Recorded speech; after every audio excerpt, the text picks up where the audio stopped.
Man sa pagkaugdaw sa kapin 300 kabalay sa barangay Leon Garcia sa Agdao, Davao City. Hinabang gipangapod-apod sa lokal nga kagamhanan sa mga naapektuhan sa sunog. Gipangapod-apod ang mga welfare goods, lakip na ang mga pagkaon ug uban pa nga panginahanglanon sa mga naapektuhan sa sunog nga temporaryong gihiklin sa Congressman Manuel M. Garcia Elementary School. Gitukod sa City Social Welfare and Development Office Davao ang child-friendly space alang sa mga batan-o nga nasunugan o nagpahigayon og validation aron na mapaniguro nga mahatagan kini og ayuda. Gani personal nga nibisita si Vice President og DepEd Secretary Inday Sara Duterte aron alang sa pagtunol og hinabang.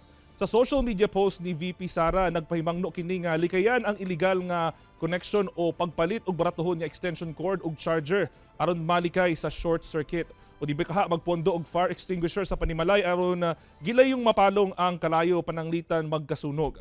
Kinumduman nga nagsugod ang sunog sa pag-overheat sa usa ka appliance sa usa ka balay kung asa anaa sa 350 ka kabalayan ang gilamoy sa kalayo.